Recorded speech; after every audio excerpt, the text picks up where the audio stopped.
Good morning.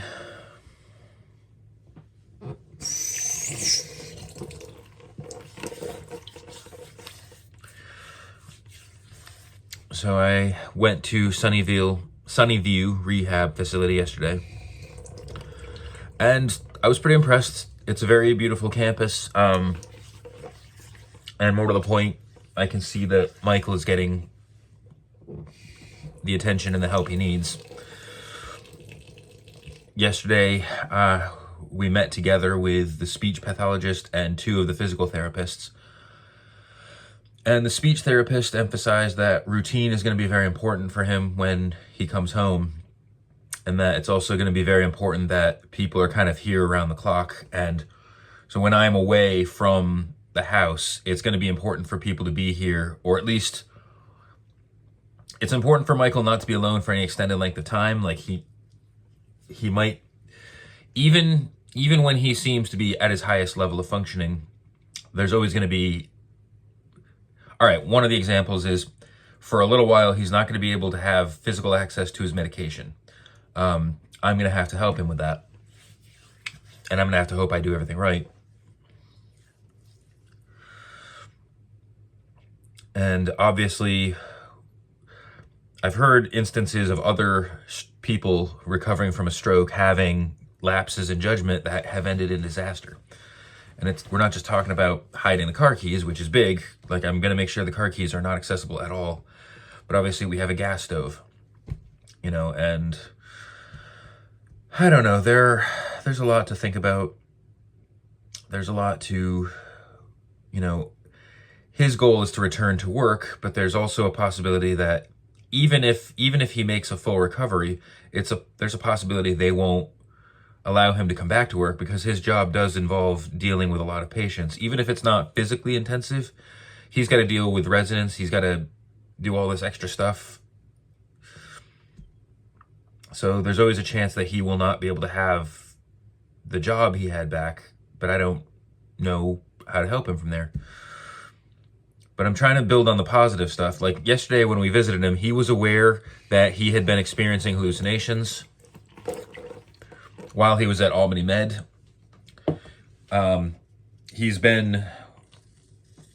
According to him, he has not experienced them as much since he came to Sunnyview.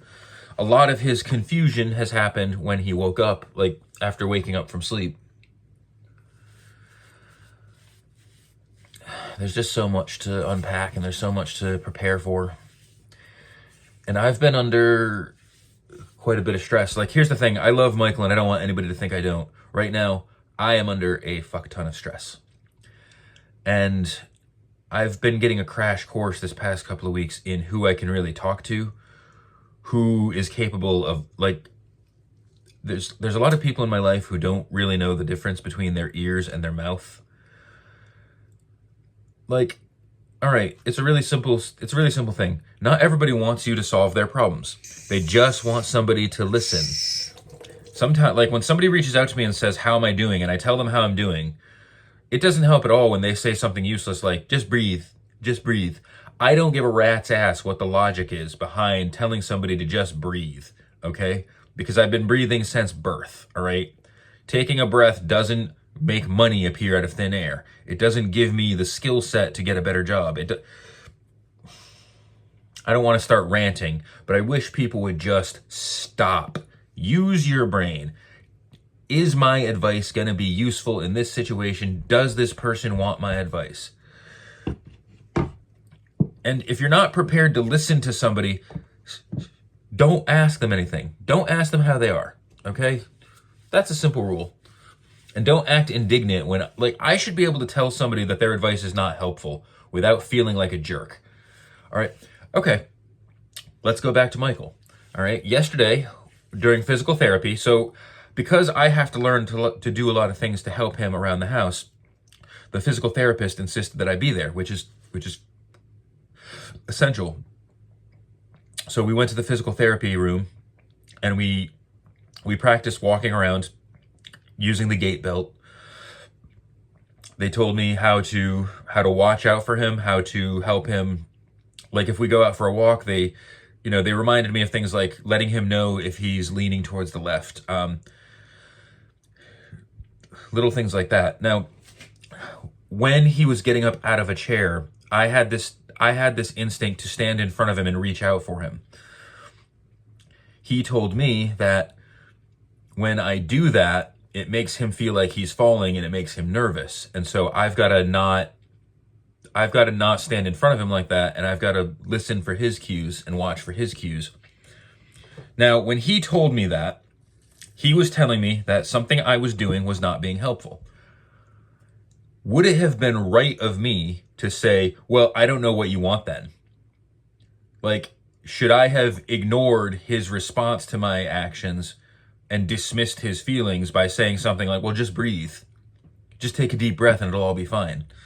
You know, in order to help him, I have to listen to him and respond and adjust accordingly to his needs.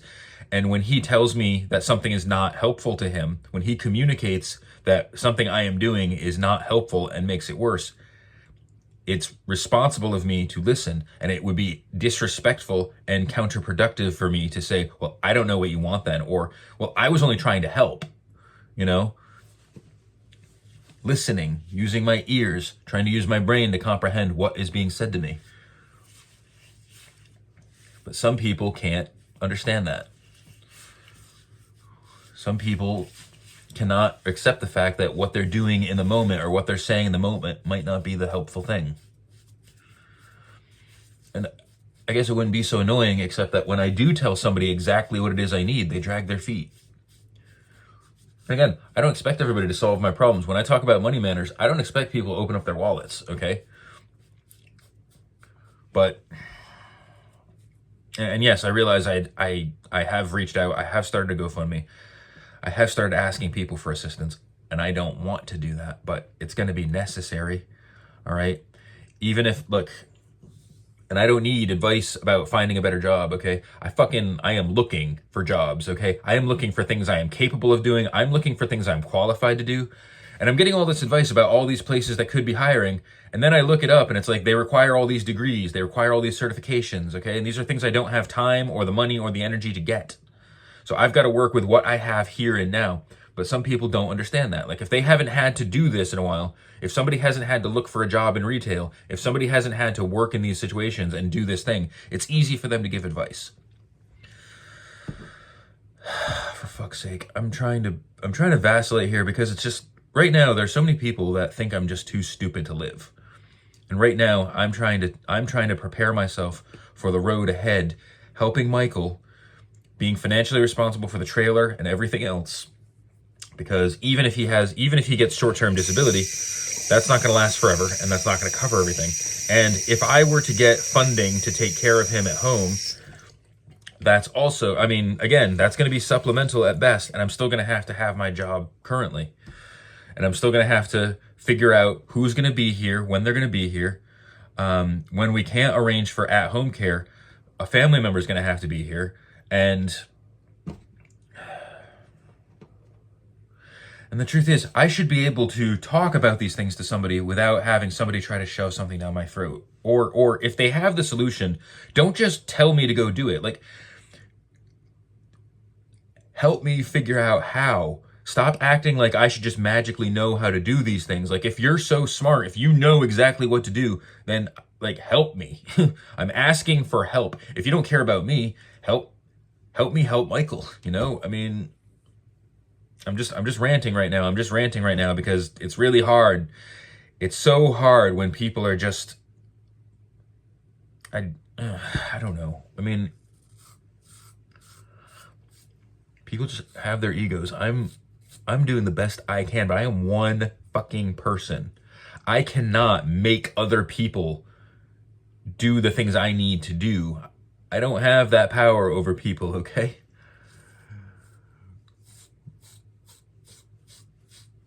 I don't know what else to say. I'm sorry. I'm just really... You can't maintain a positive attitude 24/7, all right? There are times you have to acknowledge the negative. There are times you have to realize, you have to say, well, this is not working out. This is not going to work out. I need help with this. This is a thing I cannot do. And this is another thing that frustrates me about people's advice, is because it's this fortune cookie bullshit.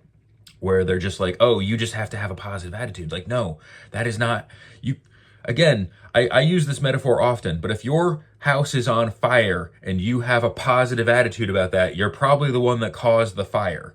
Like, you have to deal, like if your house is on fire, you have to deal with the fact that your house is on fire. You have to be prepared for the difficulty that comes ahead. And when you ask people, when you all right, when you ask people for help and all they can do is say, just breathe. Well, if you're in a burning building, just breathe is not good advice.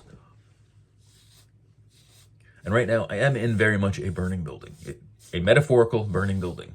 And I need help getting out. I need help recovering from this. I need help fixing this. And I'm not getting the help from the people who are saying that they want to help.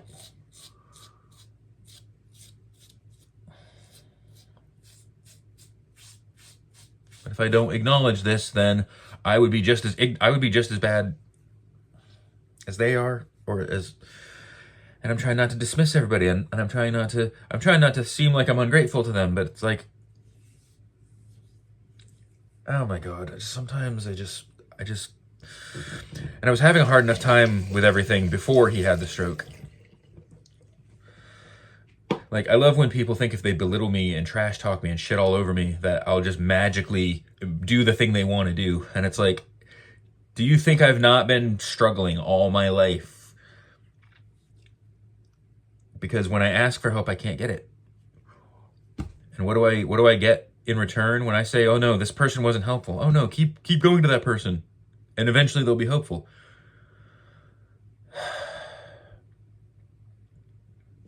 I don't know. There's a lot to unpack, and unfortunately, all of my problems do not fit in a little box. All of my problems cannot be solved by magical solutions. I wish they could be. All right?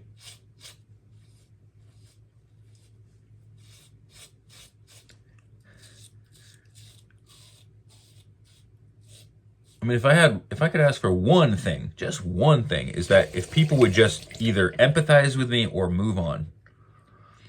I've had so many people just not be there emotionally, and I can almost deal with that. But I hate it when the people who are there can't.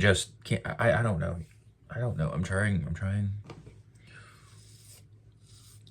trying to sort my feelings out, trying to say the right words so people understand, and so people don't get defensive, and so people don't.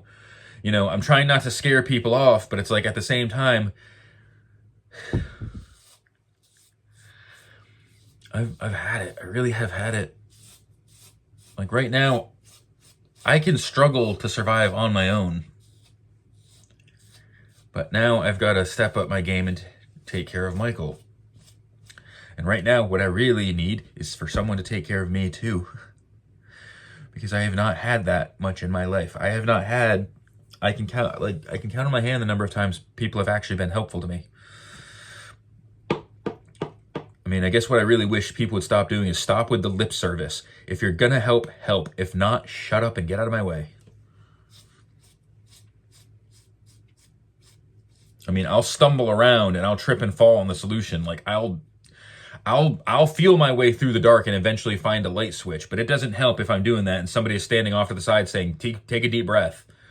Take a deep breath. Just be positive. Here's an example. One time I volunteered at this thrift shop, and the dressing room was full of clothes because nobody went in there to check to see if there were any clothes in there. It was a disaster area. And I go in there to pick everything up and sort everything out and put it back on the shelf. And there was another volunteer standing outside the fitting room saying, oh, that's not cool. That's not cool at all. Wow, that is not cool. That is so not cool. Not helpful. Not helpful in the slightest, but they still felt like they had to stand there and watch me work and say how not cool it was. No shit, it's not cool. Pick up a fucking shirt or get the fuck out of my way and leave me alone and let me do my job. This was kind of incoherent, and I'm really sorry. Some days I just don't have a script, and I don't have everything sorted out into a neat little diatribe that everybody can listen to and follow along with, but that's real life. That is just real life. This is what being an adult is.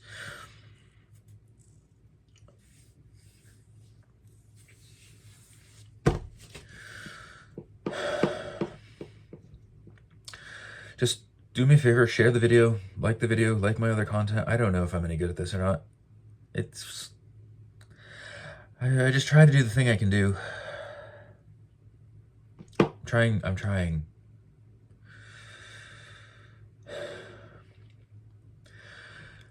Have a great day, be safe, treat each other with dignity and respect.